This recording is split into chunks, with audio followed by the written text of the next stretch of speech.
Welcome back, MTG Joe here. Today we are going to look at the weekly metagame breakdown for the standard best of one format. We have a lot of reset, about a week now. A bunch of folks are in Mythic, so we're going to look Diamond and Mythic rank. We're going to get the data from Untapped.gg, what you see on the screen, companion tool that tracks both your own win rates, other users, gives a whole bunch of cool stats that we're going to be getting our information from. Link for Untapped is in the video description if you want to use it. All the deck lists can be found there. While you're there, make sure to hit that subscribe button. We're trying to hit 20,000 by the end of summer, so free, easy way to help support the content. I will be getting out the messages for those who won the 1 month subscription. They might already be out by then, but by the end of the weekend, everyone should be contacted who won that 1 month subscription. We usually get to do those every time a new set comes out, give away some codes for the premium edition. So looking at the format itself, Diamond Mythic rank, we've had Jeskai Artifacts, which is the synthesizer decks, take top spot at about 12%. Mono white life gain at about just a shade under 9. Mono red aggro is 7. Esper Mill is 7. Landfall, we have about just a shade under 7. Gruul Landfall, very similar, but with just World Soul's Rage. And then Azorius Control 5. Demons at about 4. So all in all, like the Artifacts deck was peaked at the highest, and it's kind of coming down, and we're getting more of a convergence. Nothing really pushing to any extreme. So Diamond Mythic rank, we have 81,000 games from August 2nd through to the 9th. So the highest win rate decks, mono white life gain of all decks. Couple things that stand out to me just off the bat. 19 lands in this deck. It's not enough. I think for the density, you probably want 20 to 22, somewhere in there. So that's just kind of a starting point.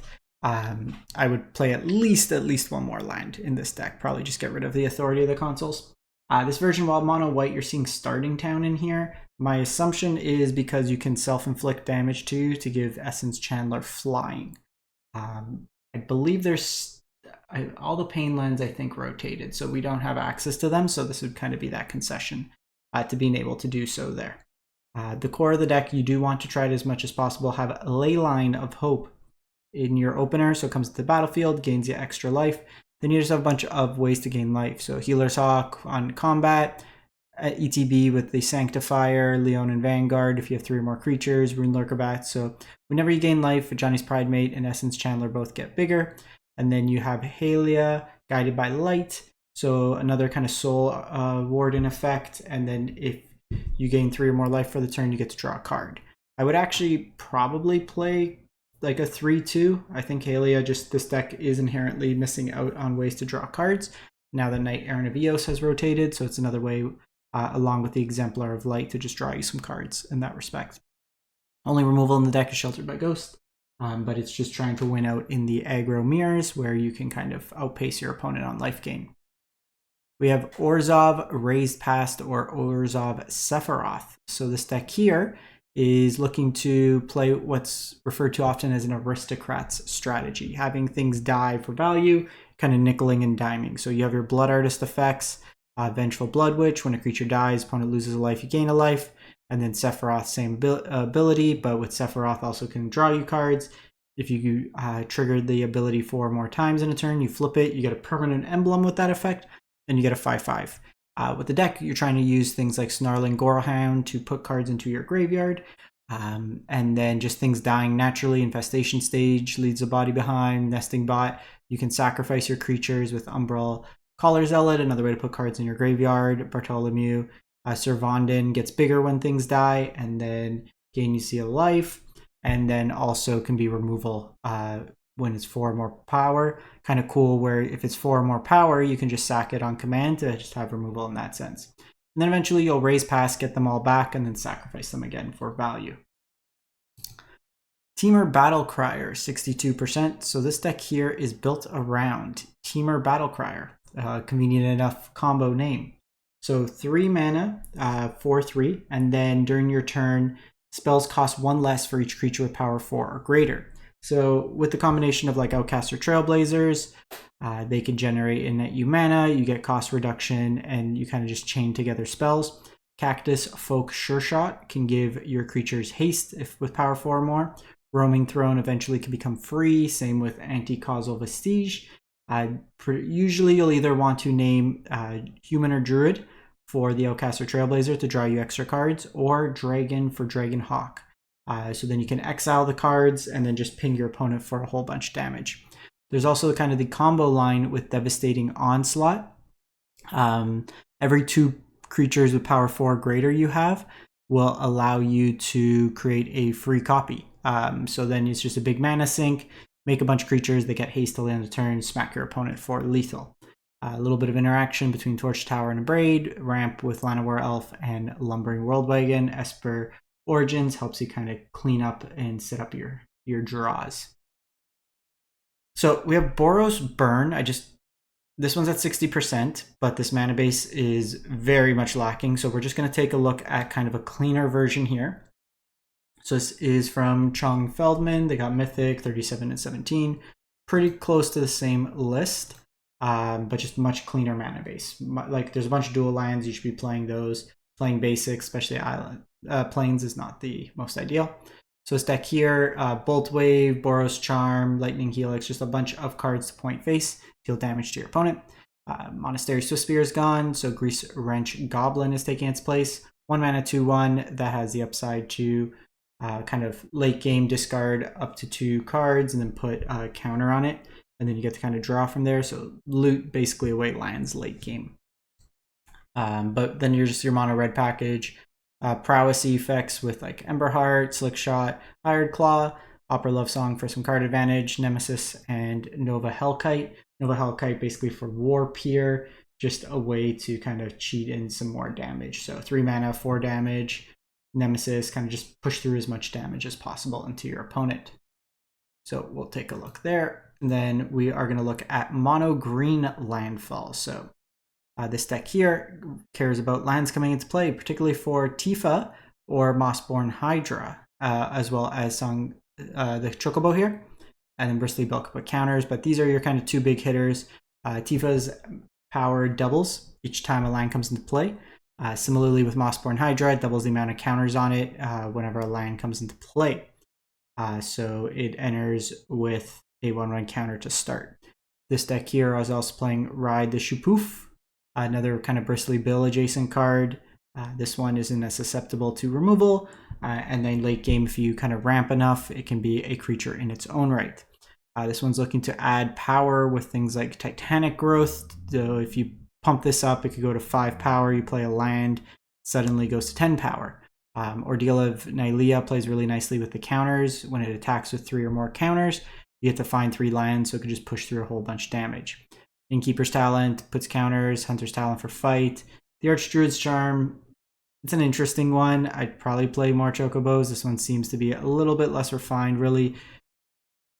I'm going to see if there's a cleaner version, but really the Archmage Charm, these talents, and usually like one of these should just all be, actually these 3 here should just be the Traveling Chocobos. These are kind of your engine to keep the card flow going. So I'll see if there's a cleaner version of the mono green list that I can share, but the idea is generally there. So most played deck, it's Jeskai Artifacts. So this version here is the only red card is Fire Crystal. So you're actually not looking to cast it. You're trying to repurposing bait into it, so your synth tokens get haste. There is versions with the 2 mana red artifact that deals 2. Got the name offhand, so that's kind of another iteration. But the deck is built around Simulacrum Synthesizer, just making a whole bunch of tokens. You have Spring-Loaded Saw Blades for removal. Playfire Bricks helps you hit lands. Relic gives you card draw. Could be stun counters. Braided Net taps things down. Pearly Snare is removal. Then Pinnacle Star Cage as kind of a new temporary lockdown. United Battlefront finds you all your spells. I could see Adasia being good just because you can make copies of your synth. I really don't think Uthros is worth it in this deck. Yes, you are an artifact deck, but what are you doing with all this mana? You're just playing more tap lands, which I think is not ideal. So I probably wouldn't be playing this Uthros. If you don't have it, just play like more basics, another Fable Passage, another Meticulous Archive. Probably just better to find in the spells. So Omni combo's back, just different ways to play it. So 4-color Omni at 57%. So this is the Kona Omni deck. So Kona It's at the beginning of your post-combat, your second main. If it's tapped, then you get to put a permanent from your hand onto the battlefield. And you're able to enable this with station. So whether it be the Sarima, you have some of the planet lands in here. So what you're trying to do is ideally station it, put into play Omni, and then you can kind of go to town. Sarima allows you to search for legendaries. So you can search for like Prime Speaker Zagana, which comes into play and draws you a bunch of cards. With this one here, Mills 2, return permanent from your graveyard. Beginning of your first main phase. Don't know why you're playing this one, to be honest. I guess it's just a way to kind of mill to get some value. You're not flipping it, but I guess you find permanents. This one seems a little odd there. But you kind of draw a discard with Roiling Dragonstorm, help you find your Omni as well. Meringue River Regent, same idea. And eventually you're not winning with the traditional, like, go get the battle. What you're basically trying to set up is with Overlord of the Boiler Bridges and 2 Meringue River Regents. They pick each other up to, like, get you constant meringues. They just see each other each time along with the Overlord, and then you just keep hitting your opponent for 4 damage. Voice helps kind of protect into the combo lines, stuff of that nature. So they get this. This is just another way to kind of dig. It's a legendary creature, so you can find it off Sarima to at least, whereas like consult the star charts, you can't find it. Azorius Control, 57%. So this one here, pretty stock. We're seeing Ultima as a sweeper choice, very good into the Artifacts deck. Day of Judgment as a sweeper, then consult the star charts, stock up for card advantage, bunch of cheap counters. Seam Rip is some more 1-mana removal. Seeing Cathar Commando here, just a flash 3/1 that has the upside of blowing up artifacts, enchantments. So good. Again, it's a threat that can deal with like a lot of the common pieces. You're winning the game with Elspeths, Overlords, or Meringue River Regents, Fountain Ports, or Anchorage in your mana base. Dimir Mid, 55%. So this here, a bunch of just kind of low to the ground tempo elements. We're seeing both Preacher and Tishana in here. Invest the one with the artifact decks being so popular. You may want a second copy of Tidebinder. But Shoot the Sheriff nowhere to run kind of the removal package along with 1 bitter. You might want another Cecil, just a little bit more early kind of pressure, but you have Phantom Interference as a cheap counter. Really, this is a 2-drop in most cases, but play evasive creatures, Kaido them out, draw a bunch of cards with Curiosity. Very effective kind of package. So this one, not the highest win rate, but I thought it was an interesting take. So we've seen Rabbits pop up here and there, but this version's playing Bright Glass Gearhulk in kind of a tutor package. So you can find like a bunch of your strong Rabbits, just like 2 Paw Patch Recruits. Seam Rip is something you can find just as cheap removal. Value Might Caller, and then you just have your Rabbit package. Burrow Guard Mentor, Phineas puts counters, could potentially draw you cards. Valley Quest Caller is a Lord, hop to it. Just a very aggressive start sometimes with like Valley Might Caller into like Burrow Guard Mentor into hop to it, pushes out a bunch of damage.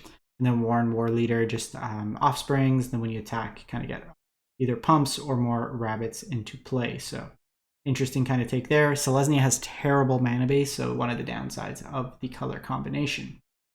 So some community decks. So this one here is Esper Mill. Overall in the ladder, it hasn't been doing great, but this one by Cardiganal Groms went 25-15 into like reasonable mythic, like numbered mythic. This one here, the black's basically just for Singularity Rupture. Target opponent, or like you destroy all creatures, and then your opponent mills half their library. So you do that, and then with Riverturn Monument, you exhaust it and kind of combo them that way. But beyond the quiet, so you're playing this over Ultima because you have the Riverturns. Day of Judgment, just kill everything over and over again. Pinnacle Starship, all that. Authority for like some of the more aggressive decks. Then Consult the Stars, stock up helps you find your combo. Beza helps keep alive in that respect there. But basically just kill everything over and over and then mill your opponent out. We have Mono Black Demons from Lone Fox. They went 13-1 into numbered mythics, 1255. So this deck here, kind of our mid-range decks that we've had. So the Unholy Annex, Unstoppable Slasher, Bloodletter, with access to Karsi Revenant, and then Arc Enemy's Charm. Triple black, either creature or planeswalker removal.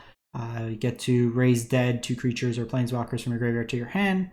and then you can put 2 counters on target creature, gains lifelink until the end of turn. So kind of a combat trick in its sense. Cecil, just an early aggressive threat. Tiny Bones, opponent generally doesn't want to block it, can give you some card advantage.